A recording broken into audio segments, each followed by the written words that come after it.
Coup d'épée, hémoglobine, chasse aux démons, on va parler de Devil May Cry Netflix. On va se poser la question de savoir est-ce que c'est une très bonne adaptation, est-ce que les libertés qui ont été prises ont été convaincantes, est-ce qu'il y a de bonnes animations, est-ce que ça a respecté le jeu, le lore, l'histoire, on va parler de tout ça. Donc installez-vous, mettez-vous à l'aise, let's go!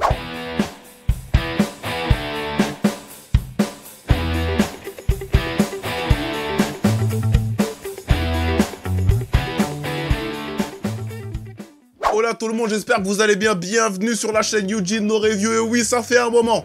Oui, j'ai arrêté de faire des reviews à cause de Dragon Ball Daima parce que ça m'a saoulé, ça m'a démotivé. Voilà, mais là on revient, on va parler de Devil May Cry aujourd'hui. D'ailleurs, je tiens à vous dire que on va parler de la saison 2 de The Last of Us avec le premier épisode qui est sorti ce 14 avril. Mais ça, on reviendra dans une autre vidéo. Bref, Devil May Cry Netflix, qu'est-ce qu'on en pense? Alors, je trouve que ils ont quand même bien sûr remanié en fait le lore, remanié un peu l'esprit, parce que dans les Devil May Cry en général, et on le sait, il n'y a pas trop d'histoire, il n'y a pas trop de choses qui sont développées, il y a 2-3 trucs qui sont développés par rapport au passif de Dante, mais c'est pas trop ça. Là, ils ont essayé de donner une vraie emphase sur le passif de Dante, sur... Enfin, une vraie emphase, on en reviendra après. Une vraie emphase, en tout cas, sur le passif de Dante, ses traumatismes, etc.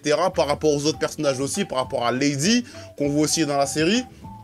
À l'autre chasseuse de démons qu'on voit aussi dans Devil May Cry 2. Bref, il y a pas mal d'easter eggs, il y a pas mal de petites choses qui ont été mis là pour nous, mais ça on va en parler aussi après, simplement. Mais en termes d'adaptation globale, ils ont essayé de faire un effort pour nous délivrer quand même une sorte d'histoire assez bien ficelée dans l'univers en général. Voilà, et aussi ils ont adapté les boss de Devil May Cry 3, si je dis pas, et 4, il y a le 3, il y a le 4, après, j'ai un peu oublié, il y en a un, je sais pas s'il est dans le 1. Voilà, le noir avec sa grosse épée là, je sais pas s'il est dans le 1, ou je sais pas s'il est dans le 5. Du coup, parce que le 5, je l'ai pas fini non plus, enfin bon, bref. Voilà, en tout cas, ils ont essayé de faire un effort de nous délivrer une sorte de récit et de donner une cohérence, en tout cas, à cet univers global qu'est Devil May Cry à travers cette série Netflix. Franchement, c'était pas trop mal. Après, j'ai plein de choses à en redire, mais je salue l'effort de ce côté-là, en tout cas. En ce qui concerne l'animation, j'ai été un peu déçu. J'ai été vraiment un peu déçu. Alors, je vais parler des bons côtés de l'animation. Les bons côtés, c'est, il y a du sang, ça tranche, etc. Ça va vite. Il y a des effets qui sont vraiment stylés, et ça, je n'en disconviens pas, c'est vraiment trop bien. Par contre, je trouve que le choix de faire un dessin animé style un peu comics, style un peu à la X-Men 97, là, la série de Disney sur Netflix, ou encore, par exemple, si vous avez connu F3X le dimanche, là, je parle un peu aux petits anciens, voilà, pas les anciens, les petits anciens, le dimanche sur France 3, voilà, où on avait X-Men, Batman, etc., voilà. Je trouve que ça fait très animé, voilà, américain. Alors oui, ok, Netflix est une plateforme américaine. Oui, sans doute que les plus gros consommateurs de Netflix se trouvent aux États-Unis. Peut-être. Mais je trouve quand même qu'au vu que l'animé manga commence à prendre une part belle aujourd'hui dans tout ce qui est univers, culture, geek, etc. Je pense que ça aurait pas été un luxe de mettre des animations et de faire surtout un style anime manga. Je pense que c'est ça qui pêche un peu dedans, c'est ce style anime manga, parce qu'en fait ça dénote, parce que moi j'ai regardé par exemple en VO en Jap, hein, voilà, oui, je suis un bandeur de Japon, hein, voilà, d'après les dires, hein, voilà, non, mais... On va parler sérieusement 2 secondes. Donc voilà, c'est vrai qu'il y a un décalage. Après, je l'ai mis en anglais. Ah, bizarrement, ça passe mieux. Parce qu'en fait, l'univers, ça a été créé, je trouve, pour que on ait cette approche d'un univers assez anglophone. Voilà, je sais pas si vous comprenez ce que je veux dire, mais ceux qui ont Sharingan et l'élite vont capter ce que je veux dire. Bref. Est-ce que c'était vraiment une bonne adaptation? Est-ce que j'ai vraiment kiffé? Est-ce que... Alors en fait, je suis dubitatif. Parce que je suis content d'avoir eu un anime Devil May Cry. Je suis content qu'ils aient adapté les choses. Je suis content qu'ils aient essayé de nous donner quelque chose de supplémentaire. Désolé si vous entendez un truc dehors. Ça fait le ménage quand je tourne une vidéo. C'est du n'importe quoi. Voilà. Non, c'était vraiment stylé. J'ai vraiment aimé. J'ai eu une bonne expérience. Mais j'ai eu une grosse déception. Parce que finalement, cette saison 1, c'est pas la saison de Dante en fait. C'est la saison de Lady. Et la saison du lapin, là, du lapin maléfique, qui est de surcroît quand même assez stylé. J'aurais bien aimé l'avoir comme ennemi dans Devil May Cry. Ça se trouve, il y est, hein, mais je sais pas. Dites-moi en commentaire si je l'ai manqué. Donc voilà, je trouve ça vraiment hyper dommage qu'on n'ait pas l'emphase totale sur Dante. En fait, on a toute l'emphase, traumatisme, souvenir, etc. de Lady. Alors, pas que c'est pas bien, mais c'est une série Devil May Cry. Et qui est la série de Dante, normalement, la série de la famille de Sparda, de Virgile, de la mère de Dante, etc. Alors oui, on a quelques souvenirs, évidemment, on a quelques flashbacks qui sont stylés. Ils ont essayé aussi dans l'avion, à chaque fois qu'il voit du feu, il est un peu traumatisé, j'entends bien, mais en fait...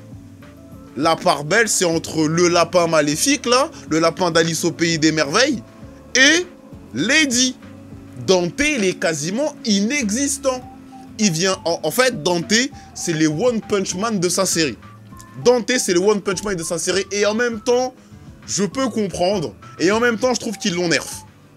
Je trouve qu'ils l'ont nerf, mais ça, c'est la vie personnelle.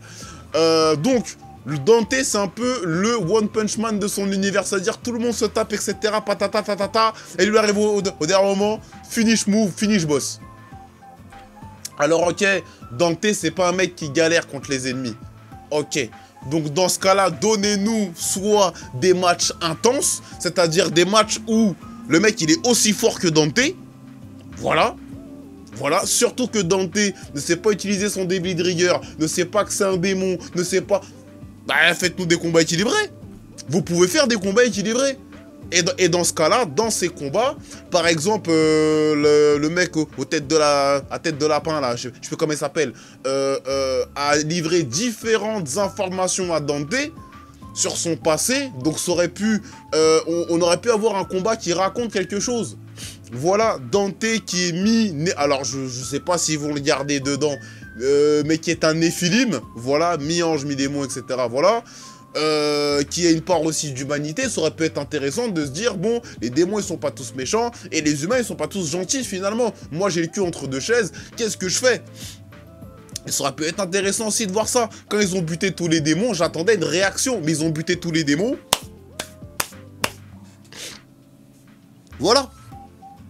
Ils ont buté tous les démons, pas de réaction de Dante. Lady, parce que là, je vous fais ça après...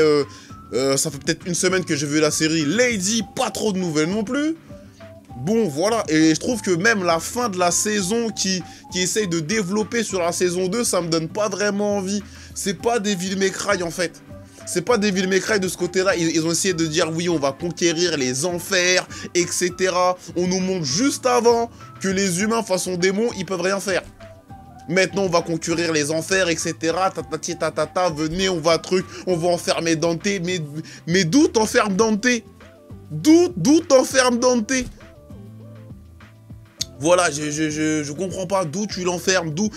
C'est cette fin, en fait, que j'ai pas aimé. C'était une bonne adaptation dans la globalité, j'ai kiffé, etc. Voir les moves, voir les personnages, etc. Mais... ce délire d'instrumentalisation, de colonisation, on n'a pas besoin de ça dans Devil May Cry, je crois. Je crois qu'on n'a pas besoin de ça dans Devil May Cry. Ça aurait été plus intéressant de faire la première saison sur le fait que si c'est pas qu'il a un démon, dans ce cas-là, il commence à avoir des rapports avec le côté démoniaque. Peut-être garder la saison 1, là, comme on l'a vu, comme deuxième saison, commencer à parler de Lady. En fait, ils ont été trop vite. Ils ont été trop vite, je pense qu'ils ont été trop vite. Donc maintenant, j'attends de voir ce que ça va donner. Je trouve que c'est une série qui manque de Dante. Voilà, des fois, ça manque de pêche. Pas que l'histoire de Lady n'est pas intéressante, etc. et des autres personnages. J'ai vraiment beaucoup aimé ce parallèle qui était fait durant l'épisode 6, je crois. Quand il y a les deux parallèles et il y a les deux animations totalement différentes. C'était vraiment stylé. Je trouve que ça racontait quelque chose, ça apportait quelque chose. Mais hormis cet épisode-là... bon, c'était pas une mauvaise série, mais c'est pas une série de fou non plus, voilà.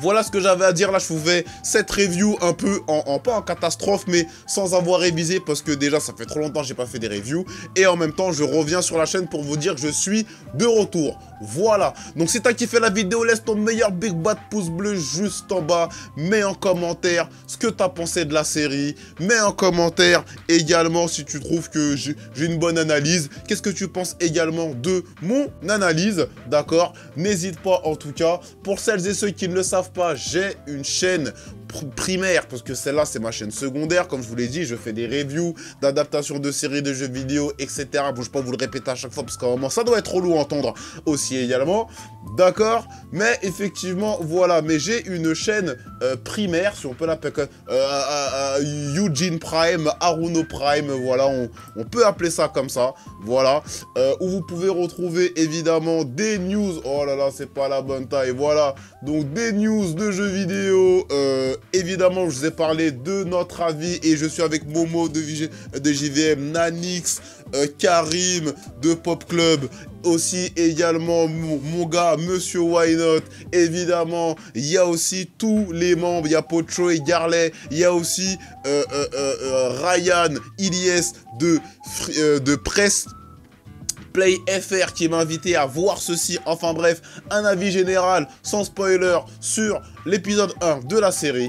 Évidemment, je reviendrai faire des reviews des épisodes au fur et à mesure, vous inquiétez pas, la chaîne va redémarrer, voilà. En tout cas, passionnons-nous les uns les autres, et la gimmick de fin, je pense que tu la connais, n'est-ce pas? Let's go!